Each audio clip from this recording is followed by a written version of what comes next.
penambahan kalium jodida dan natrium jodin yang dibebaskan dengan natrium tiosulfat. Jika larutan juga mengandung ion besi, maka ion yang juga akan mengoksidasi jodida menjadi jodin ini harus lebih dahulu dihilangkan.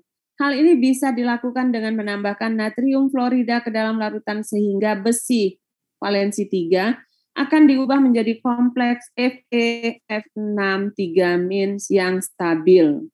Ya, ini untuk mengubah analit ya. Jadi dia dirubah ya untuk yang bisa nanti diukur.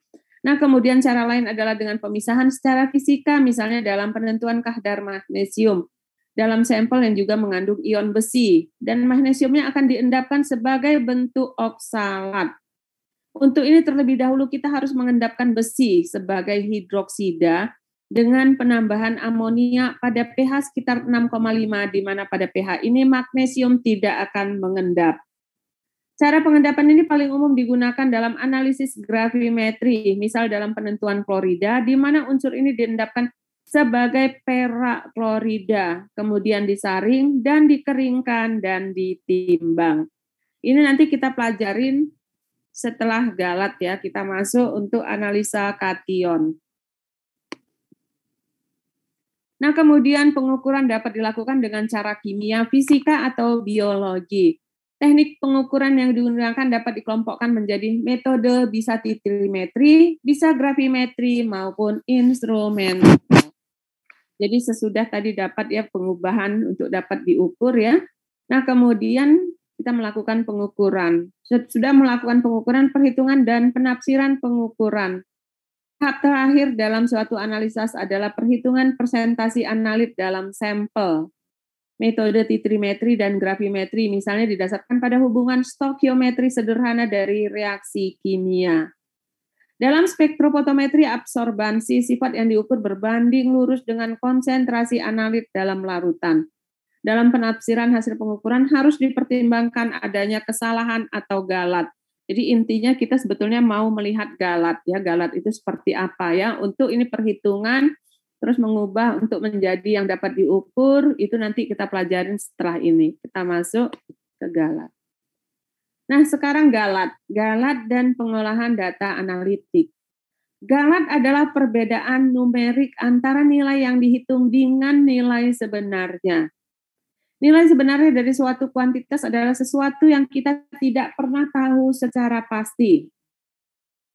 Galat pasti atau galat sistematis adalah galat yang berasal dari penyebab yang pasti seperti instrumen yang tidak dikalibrasi secara benar, pengotor dalam tabung reaksi, reaksi samping dalam titrasi, dan pemanasan sampel dalam suhu yang terlalu tinggi. Galat pasti tidak memiliki arah terhadap nilai sebenarnya dan biasanya terjadi berulang kali. Oke, sampai di sini paham apa yang dimaksud dengan galat? Ya, jadi kenapa kita pada kimia analisa ini yang pertama kita pelajarin adalah galat. Sesudah kita tahu apa itu analisa kualitatif, ya untuk menentukan kadar apa, untuk menentukan kandungan apa yang terdapat di dalam suatu sampel, berapa banyaknya, ya secara kualitatif dan kuantitatif tadi. Sesudah kita memahami ya apa itu analisa kualitatif, apa itu kuantitatif, bagaimana kita mengambil sampel yang mewakilin sampel yang representatif, kemudian bagaimana kita menghitung tadi berapa banyaknya. Nah, kemudian kita masuk ke galat. Apa sih itu galat? Yaitu galat adalah terjadinya kemungkinan salah-salah perhitungan. Jadi berapa sebenarnya? Ya, dengan berapa yang kita ukur itu bisa berbeda. Ya, di situ terjadi kesalahan-kesalahan. Kesalahan seperti apa? Contoh misalnya kita menimbang. Kita mau ambil 4 gram. Apakah benar semua yang kita ambil itu 4 gram? Kalau misalnya di laboratorium, kita memakai timbangan di situ, timbangan ada 4. Si A nimbang 4 gram pada yang timbangan A. Ya, si B juga 4 gram, kemudian si C 4 gram, si D 4 gram pada timbangan yang berbeda. Nah, kemudian mereka mencoba, tadi kalau pakai timbangan A ditimbang ke timbangan B. Benar nggak itu 4 gram? Ditimbang ketimbangan C, benar nggak 4 gram? Ditimbang ketimbangan D, benar nggak 4 gram? Gimana kira-kira Daniel? Bisa sama nggak timbangannya semua sama-sama 4 gram? Enggak, Bu. Bisa beda, Bu. Bisa beda.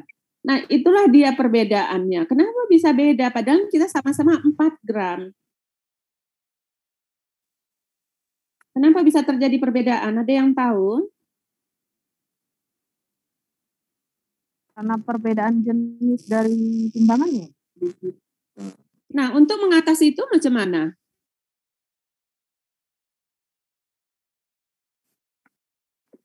Kalau misalnya gara-gara perbedaan jenis timbangan, bagaimana nasib kita kalau belanja ke pasar beli cabai 1 kilo sementara harga cabainya udah 100.000. Sama tukang cabai yang mana kita beli supaya benar-benar 1 kilo? Sementara di pasar mungkin ada 20 orang tukang cabai. Yang mana yang timbangannya 1 kilo?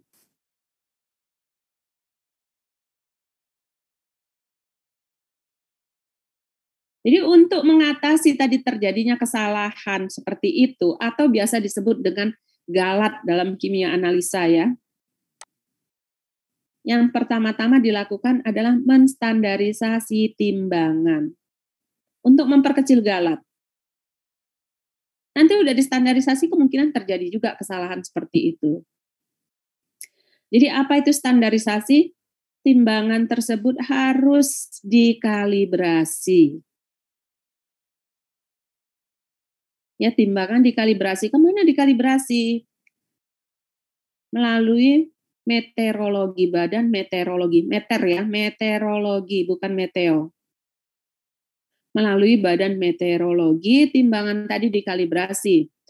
Nah, badan meteorologi itu sudah punya standar batu timbangan seberat 1 kilo, yang sama seluruh Indonesia, seluruh dunia. Mereka udah punya batu timbangan seberat 1 kilo. Nah, timbangan yang udah benar-benar, batu timbangan yang udah benar-benar 1 kilo itu dicobalah ke timbangan kita. Oh, ternyata beratnya hanya 0,9 kilo. Maka di-adjust-lah timbangan kita tadi ke arah 1 kilo. Begitu juga untuk timbangan yang B. Waktu ditimbang 1,1 kilo, di-adjust dia ke 1 kilo. Begitu seterusnya. Ya, itulah dia salah satu cara untuk memperkecil. Tapi begitu pun masih ada juga kadang-kadang kesalahan. Sesudah kita timbang pakai batu tadi, 4 timbangan A, B, C, D itu bisa sama. 1 kilo, 1 kilo, 1 kilo. Tapi begitu pun sesudah dikalibrasi segala macam, udah distandarisasi. Bisa aja waktu nimbang kita masih melakukan kesalahan. Kesalahannya seperti apa? Ya mungkin kita kan pakai misalnya, kan ada pasti bahan alas untuk timbangan. Nah, alasnya itu mungkin ya mengandung air. Waktu kita timbang, nah kemudian kita biarkan air akan menguap, timbangannya udah terjadi selisih. Ya, atau mungkin hal-hal lain seperti apa? Kalau kita timbangan di laboratorium, biasanya ya, kalau laboratorium kita Ibu nggak tahu, kalau di luar itu laboratoriumnya untuk nimbang sampel itu harus pakai timbangan yang sensitif, ya, neraca analisis yang sensitif. Neraca analisisnya itu tertutup, ada kaca penutup. Waktu kita mau masukkan sampel, kita buka, baru kita masukkan yang mau kita timbang, kemudian kita tutup. Kenapa seperti itu? Untuk menghindari dari gangguan, misalnya angin. Ya, kita dekat AC, ada hembusan angin. Itu juga mempengaruhi timbangan. Ya, sehingga terjadilah di situ galat. Oke.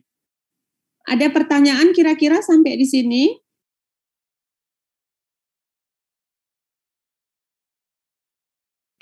Ya, jadi selain timbangan tadi ada bermacam-macam lagi. Ya, misalnya tadi pengotor dalam tabung reaksi. tabung reaksinya kita nggak cuci bersih. Ya, nggak kita cuci bersih. Ternyata waktu kita masukkan sampel kita dalam bentuk misalnya cairan, terlarutlah misalnya kotoran yang ada di tabung tadi. Ya. Atau mungkin terjadi reaksi samping dalam titrasi. Kita mau reaksi A tambah B berubah menjadi C tambah D. Ternyata di situ ada zat lain E. Maka yang bereaksi adalah A tambah B ditambah E, terbentuk C ditambah D ditambah G. Atau mungkin pemanasan sampel dalam suhu yang terlalu tinggi sehingga merusak komposisi dari zat tersebut. Ini selalu misalnya untuk menghitung antioksidan. Pertama kita analisa ada antioksidannya, kemudian kita coba ekstraksi, destilasi ya pada suhu panas.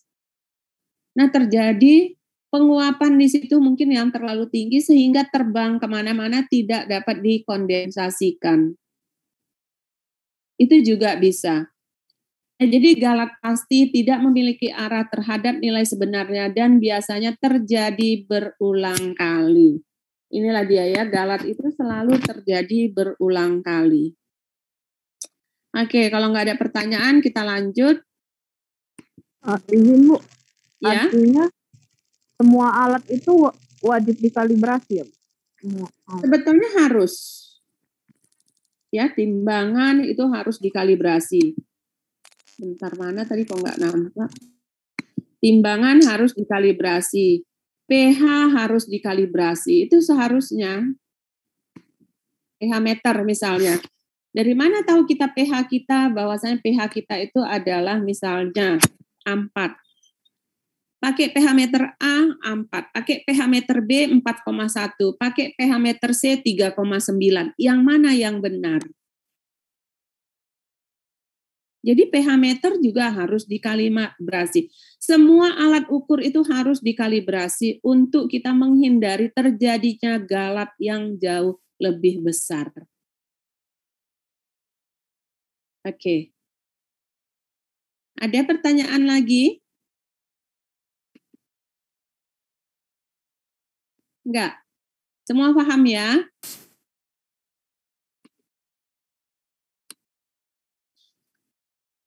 Oke. Kemudian galat pasti diklasifikasikan ke dalam galat metodik, operatif, dan instrumental. Galat metodik berhubungan dengan metode analisis yang digunakan. Galat operatif berkaitan dengan batas kemampuan manusia sebagai pelaku eksperimen. Sementara galat instrumen berhubungan dengan batas kemampuan dari instrumen yang digunakan. Pada umumnya sumber galat berasal lebih dari satu kategori. Misalnya galat akan selalu terjadi pada penimbangan bahan yang higroskopik. Bila pelaku penimbangan juga memiliki teknik penimbangan yang jelek, maka galat akan bertambah. Ya, jadi kita tadi udah pakai tadi timbangan kita udah dikalibrasi. Kemudian kita timbang lagi ya. Itu juga kalau kita salah, orangnya ceroboh, itu juga bisa menjadi galat. Ya, atau kita menimbang zat yang higroskopis. Contoh NaCl. Ya, NaCl kita timbang. Timbangan kita mungkin kalau di lab kita itu nggak ada timbangan yang neraca analitik yang ketutup itu tadi mungkin nggak ada. Zat kita tadi higroskopis. NaCl kita timbang 1 gram. Itu belum tentu 1 gram. Kenapa? Karena sifat dari NaCl ini akan menyerap air, uap air yang ada di sekitarnya. Jadi mungkin terikut uap air yang ada di sekitarnya bisa aja 0,01 gram. Ya, jadi banyak terjadi galat itu bisa sumbernya itu dari mana aja. Nah, kemudian kita lanjutkan.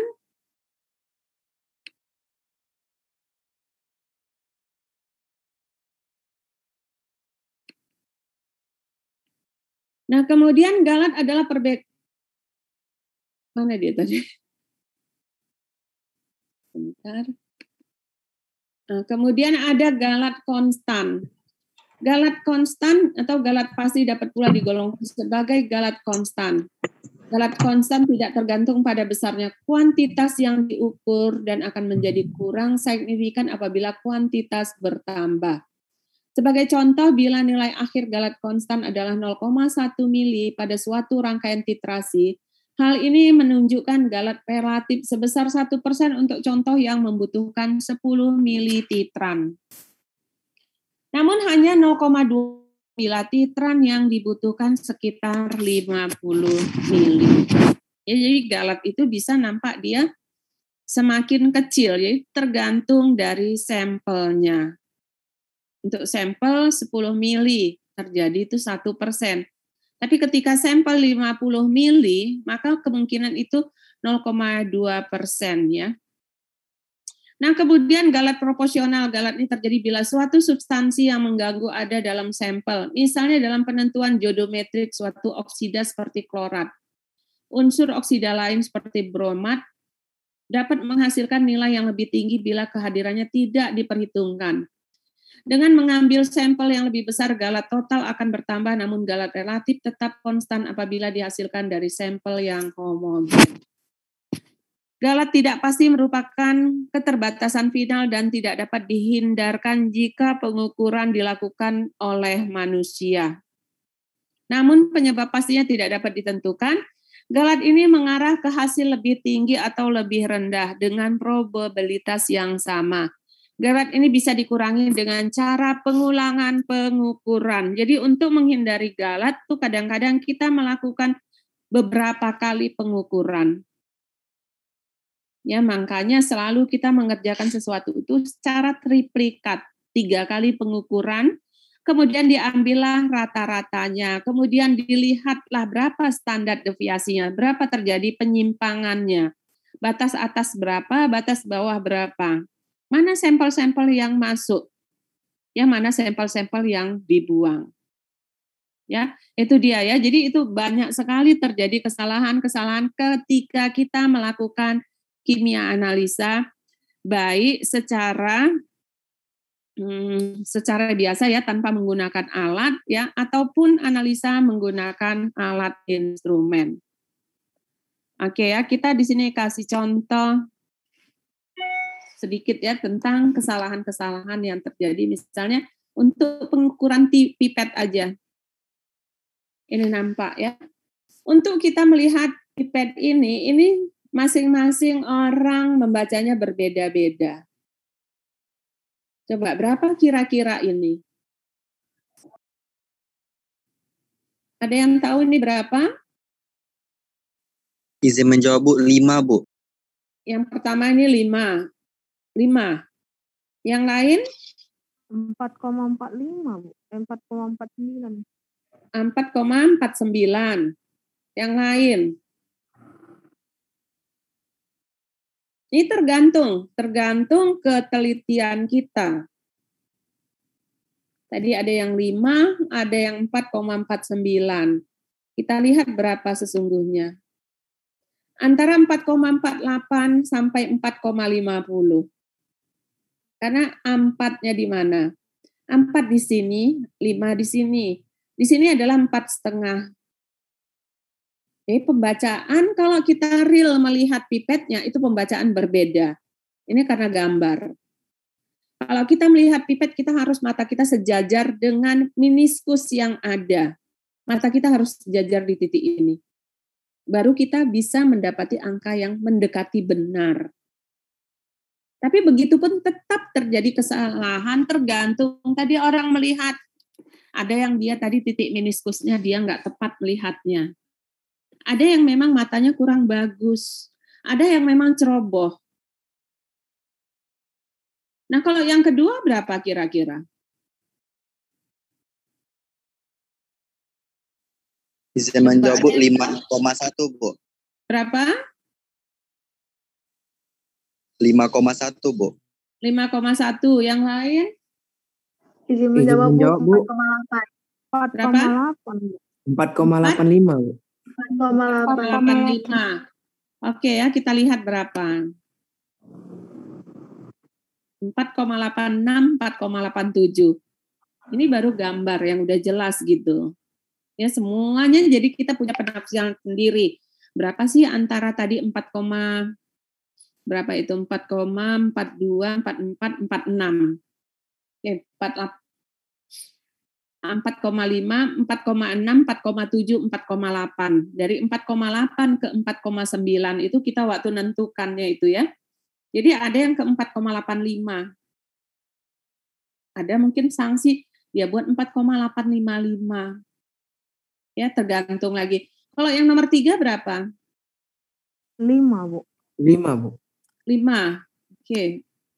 5. Ya, dia nampak pas di titik meniskusnya itu.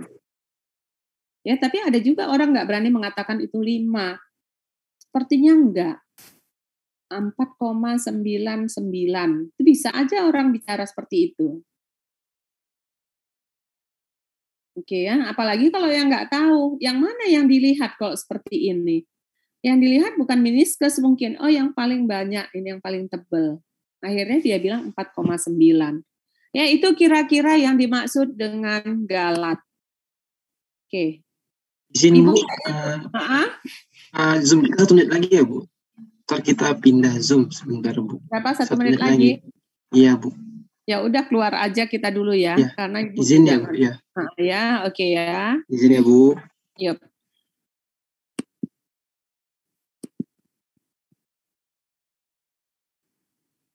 Recording stop.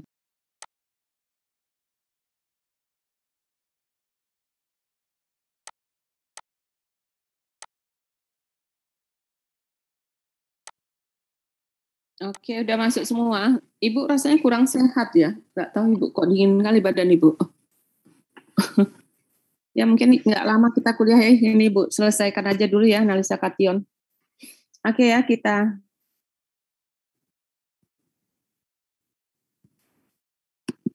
Izin Bu, Ya. untuk absen kita di e-learning gimana ya Bu? Belum terbuka ya? Iya Bu.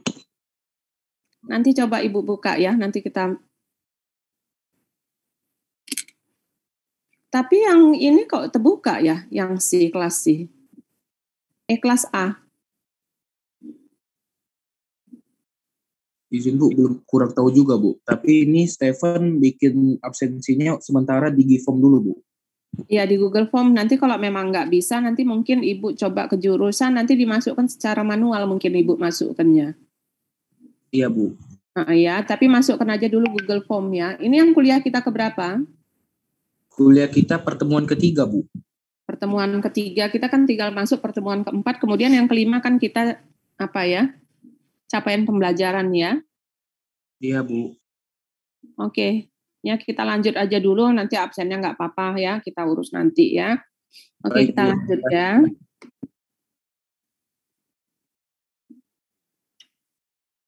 Kok nggak keluar screenshot?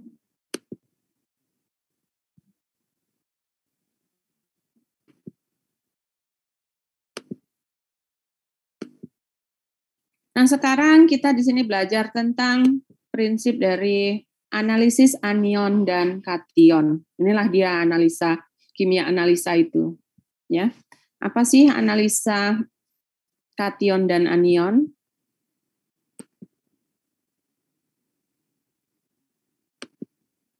Nah, di sini analisis anion dan kation itu berdasarkan sifat fisikanya, contoh.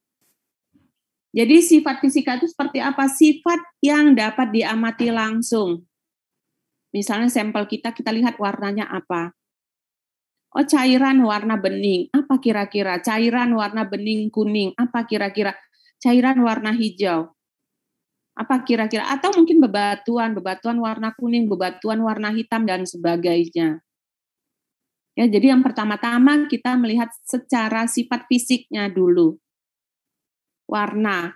Kemudian bau dan rasa. Kita cium baunya seperti apa. Kayu, tapi ada baunya. Ya, kalau bisa kita kira-kira kita nggak sanksi, memang bisa dirasa, kita boleh rasa. Ngambil sampel air laut. Kita ambilnya benar-benar dari laut. Boleh kita rasa seasin berapa. Ya, mungkin nanti kita bisa terlatih, oh ini enggak begitu asid, ini kandungannya rendah. Kemudian yang lain apa? Kita lihat rupanya, bentuknya tadi seperti apa. Nah, sesudah kita memperhatikan sifat fisikanya, kemudian kita melihat sifat kimianya. Sifat kimia berdasarkan dari reaksi-reaksi kimia. Contohnya misalnya ada reaksi pengendapan, reaksi redoks, reaksi asam basa, reaksi pembentukan kompleks, dan kesetimbangan reaksi kimia. Ini contohnya. Ya, ada warna larutan seperti ini. Apa kira-kira? Kalau warna merah seperti ini apa? Ungu muda seperti apa? Ini seperti apa? Hijau apa? Nah, sama juga. Jadi selain tadi larutan, ada juga warna endapan. Ya, kalau zat ini ditambah sesuatu akan membentuk endapan seperti ini dan ininya bening. Itu kira-kira apa? Halo?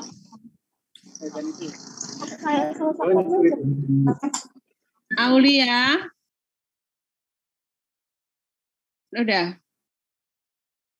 Ya, atau warna endapan seperti ini. Terbentuk endapan hitam, larutannya bening, atau seperti ini. Ya, endapan warna putih tapi larutannya menjadi kehijauan. Atau seperti ini. Ya, jadi inilah dia sifat fisika tadi.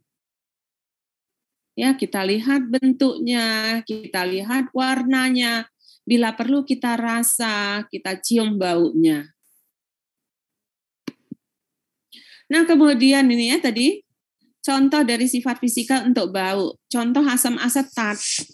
Asam asetat itu baunya khas cuka. Jadi kita tutup mata, kita dikasih gitu ya, cium. Kita udah tahu, oh ini cuka. Apalagi kita melihat bentuknya.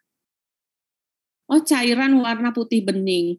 Ah, ini kemungkinan besarnya adalah asam asetat. Itu dari sifat fisika. Kemudian kalau senyawa-senyawa ester seperti apa? Bau khas pada buah-buahan seperti pisang, apel, jeruk, ataupun salak. Ya, kita melihat gitu, bening, cairan bening. Kemudian kita cium bau pisang, bau apel, bau jeruk, atau bau salak. Oh, kemungkinan ini adalah esen dari ester tertentu. Jadi esen pisang.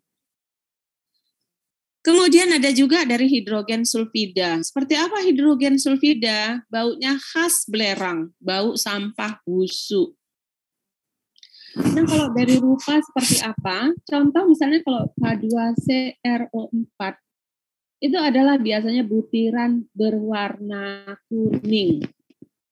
Kalau K2CRO7 butiran berwarna merah bata. Sementara kalau FeSO4 butiran berwarna putih kehijauan. Ini udah mulai kita hafal. Oh, ini ternyata K2CRO4. Oh, ini K2CRO7. Dari mana tahu? Dari warnanya. Ya, selanjutnya. Atau kita melihat dari reaksi pengendapan. Ya, reaksi pengendapan seperti apa? KSP. Konstanta solubility product. KSP adalah konstanta hasil kali kelarutan. Contoh misalnya MgF2 ya dalam bentuk padatan. Ya. Ini akan maksudnya reaksi keseimbangan terjadi Mg2+ ditambah 2F-. Ya, atau Ag2CO3. Ya, akan membentuk 2Ag ditambah CO 3,2-. Kapan ini membentuk endapan? Kapan ini cair? Tergantung dari KSP. Jadi kalau misalnya MgF2 di sini ya, ini kalau dia mau bentuk solid ya, reaksi terjadi seimbang, Mg2+ ditambah 2F. KSP-nya sama dengan adalah konsentrasi Mg2+ dikali konsentrasi F- pangkat 2. Begitu juga untuk Ag2CO3, KSP-nya sama dengan konsentrasi Ag2+ dikali konsentrasi CO3,2-. Begitu juga untuk kalsium fosfat, KSP sama dengan Ca2+ dikali PO3 3- 2 kali. Nah, pelarutan suatu padatan ionik ke dalam larutan berair, jika Q lebih kecil dari KSP, larutan tidak jenuh, maka tidak ada endapan. Jadi andai kata kita melarutkan sesuatu ya, ada suatu zat, kita tambahkan ya, kita berharap terbentuk MgF2 padatan. Ya, ataupun seperti ini ya, kita misalnya Mg2+ larutan encer ditambah 2F- larutan encer. Ya, seharusnya ini terbentuk MgF2 dalam bentuk padat. Tapi karena KSP-nya sangat kecil ya, konsentrasi dari Mg sangat kecil, 2F- sangat kecil, sehingga Q-nya sama dengan lebih kecil dari KSP, maka disebut larutannya nggak jenuh. Tidak terbentuk endapan MgF2. Begitu juga untuk Ag dan CO3. Walaupun ada di dalam zat tersebut ada Ag, ada CO3. Ternyata tidak terbentuk endapan Ag2CO3. Ya, itu akibat dari KSP-nya lebih kecil atau Q dari KSP. Atau KSP lebih besar dari Q. Ya, larutannya tidak jenuh kalau konsentrasinya sangat rendah. Nah, kalau misalnya Q sama dengan KSP, di sini larutan jenuh. Belum juga terjadi endapan. Reaksi justru makin dia ke kanan ataupun ke kiri. Kapan terjadinya endapan? Jika Q lebih besar dari KSP. Ya, larutan lewat jenuh. Maka disinilah endapan akan terbentuk. Oke ya, ini contohnya ya. Jadi kalau Q lebih kecil dari KSP, zat tersebut ada di sini, tapi dia nggak membentuk endapan. Kalau Q sama dengan KSP, masih terjadi keseimbangan reaksi kiri kanan. Tapi begitu Q lebih besar dari KSP, maka terbentuklah endapan. Jadi untuk reaksi pengendapan, maka kita harus belajar tentang konstanta solubility produk. Ya, hasil kali kelarutan. Nah, kemudian ada secara reaksi kimia, misalnya reaksi redox, reaksi asam basa, reaksi pembentukan kompleks, ataupun kesetimbangan kimia. Ya, kita lanjut. Ketiga, yang pertama yang disebut dengan golongan sulfat. Apa aja golongan sulfat itu? Bisa SO3-2-, bisa SO4-2-, bisa CO3-2-, bisa CrO4-2-, bisa BO3-3-, bisa ASO4-3-, ASO3-3-, atau PO4-3-. Nah, kemudian golongan anion yang kedua adalah Cl-, Br-, dan S-2. Sementara reaksi golongan ketiga dari golongan nitrat adalah NO3-, NO2-, dan CH3COOH-. Kalau bisa ini memang harus kita hafal. Ya, anion itu terdiri dari 3 golongan. Ada golongan sulfat, golongan halida, dan golongan nitrat. Oke ya, sekarang kita masuk ke golongan kation. Kalau tadi anion ada 3 golongan, maka golongan kation ada 5 golongan. Ya, golongan pertama Ag+, Hg2+, Pb2+, golongan kedua Cu2+, Cd2+, As3+, Sb3+, Bi3+, Sn2+, Sn4+, Hg2+, dan Pb2+. Ini sementara golongan 3 juga ada Zn, Mn, Ni, Fe, CoAl, CrFe. Golongan keempat ada Mg, Ca, Ba, dan golongan yang terakhir adalah natrium, kalium, dan amonium. Nah, untuk kita mendapatkan golongan 1 tadi, kan kita memerlukan diendapkan dulu reaksi pengendapan. Ya, untuk tadi kuantitatif. Nah, Pengendapannya seperti apa? Maka andai kata ada suatu sampel untuk kita mengetahui apakah di situ ada kation atau enggak. Yang pertama kita lakukan adalah dengan menambahkan HCl 6 molal. Sesudah kita tambahkan HCl 6 molal, kemudian larutan ini kita sentrifuge. Sesudah kita sentrifuge, andai kata terbentuk endapan, maka kemungkinan di dalam padatan ini ada 3 kemungkinan. Yang pertama, Ag bereaksi dengan Cl membentuk AgCl endapan putih.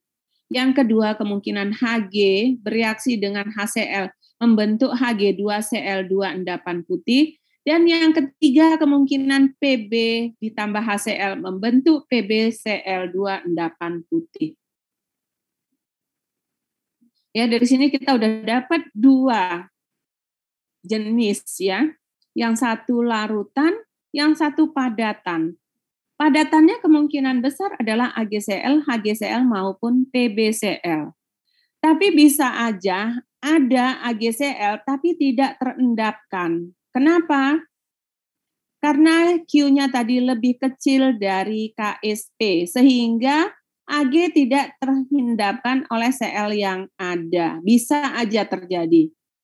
Ya, karena Ag-nya kecil sekali. Begitu juga mungkin Hg, mungkin Pb. Sehingga waktu kita mau analisa nanti untuk kation yang grup kedua, itu menjadi pengganggu. Itu bisa aja, ataupun dia nanti terendapkan lagi.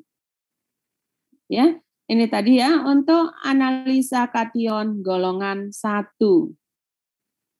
Jadi ketika ditambah HCl 6 molal, maka akan terbentuk AgCl, HgCl, PbCl. Ini nanti harus dipisahkan lagi. Kalau memang ada ketiga ini bagaimana kita menentukan yang mana Ag, yang mana Hg, yang mana Pb, bagaimana cara memisahkannya.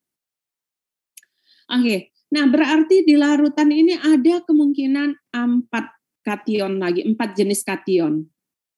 Kation golongan 2, kation golongan 3, kation golongan 4, atau mungkin kation golongan 5.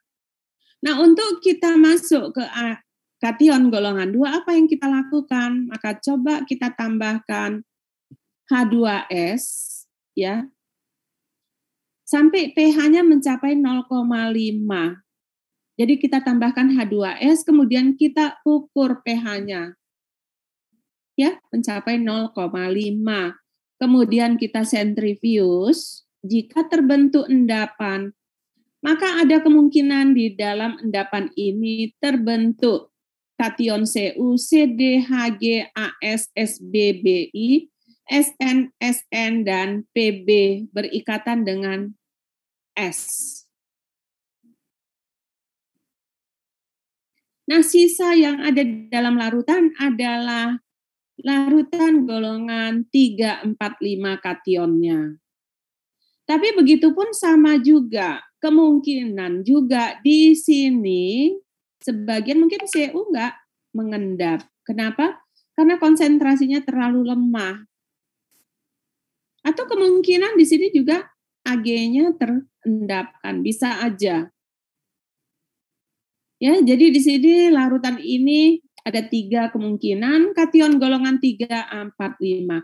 Nah, untuk menentukan kation golongan 3 seperti apa? Apa yang kita lakukan? Kemudian untuk menentukan kation golongan 2 ini apa aja? Apa yang kita lakukan? Ya, nanti ada tahapan-tahapannya. Nah, selanjutnya kita untuk analisa kation golongan 3 seperti apa? Maka kita tambahkan amoniak ataupun NH4+, ya. NH4+ buffer, pH sama dengan 8. Kemudian disentrifuge. Jika terbentuk endapan, kemungkinan besar endapan tersebut adalah ZNS, MNS, NIS, FES, COS, ALOH 3 kali, ataupun CROH 3 kali. Maka sisa dari larutan ini adalah larutan kation golongan 4 dan kation golongan 5. Nah, untuk menentukan kation golongan 4, apa yang kita lakukan? Maka kita tambahkan NH4 2 kali HPO4. Sama prosesnya, kemudian kita sentrifius, maka jika ada terbentuk endapan, maka kemungkinan itu adalah Mg3PO4 2 kali, Ca3PO4 2 kali, atau Ba3PO4 2 kali. Ya, sementara yang di larutan kemungkinan ada kation golongan 5, yaitu Na+, K+, dan NH4+. Ya, itulah dia yang dimaksud golongan kation tadi. Ya. Jadi tadi untuk anion ada 3 golongan, kemudian kation ada 5 golongan. Untuk anion 3 golongan itu apa aja, kemudian untuk menentukan 5 golongan kation kita itu pada golongan berapa, ada tahapan-tahapannya seperti ini. Nanti ini Ibu bagi ke klien. Ya, nanti untuk keterangan selanjutnya kita kuliah minggu depan. Oke, kira-kira ada pertanyaan?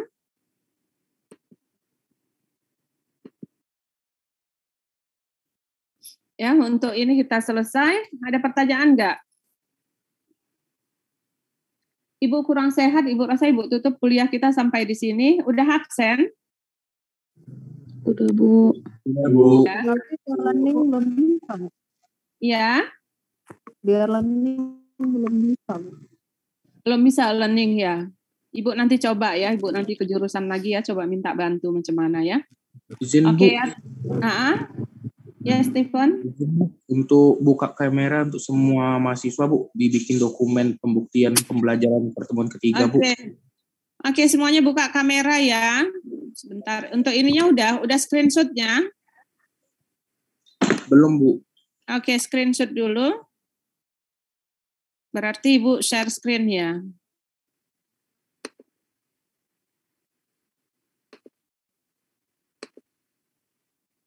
Oke. Mohon untuk teman-teman yang menggunakan laptop bisa di screenshot.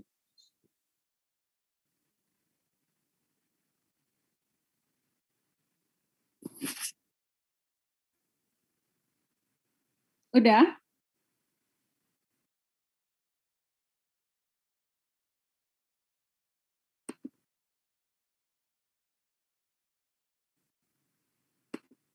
Udah ada yang screenshot? Siap, sudah, Bu. Udah ya. Oke, sekarang kita buka kameranya. Yang nggak nampak di kamera, Ibu anggap absen. Raihan?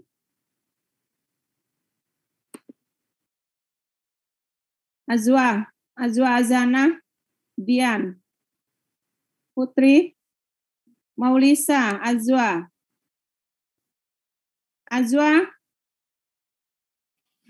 Bu, bentar. Maulisa, Putri,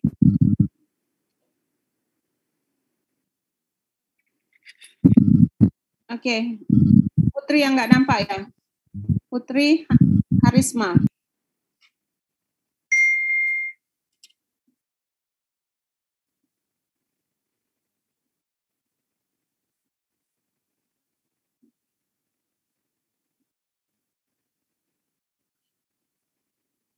Ya, Bu. Buka kamera kamu. Baik, Bu. Tidur ya? Enggak, Bu. Suara kamu suara tidur. Oke, udah foto?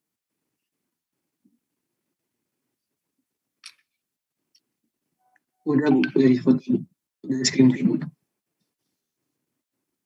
Oke ya, kita jumpa kuliah keempat minggu depan. Kemudian yang kelima kita capaian pembelajaran ya. Oke. Ibu tutup sampai di sini ya. Terima kasih. Assalamualaikum warahmatullahi wabarakatuh. Selamat siang, salam sejahtera bagi kita semua. Waalaikumsalam. Waalaikumsalam warahmatullahi wabarakatuh. Ibu izin ya. Terima kasih, Bu. Terima kasih, Bu. Terima kasih, Bu.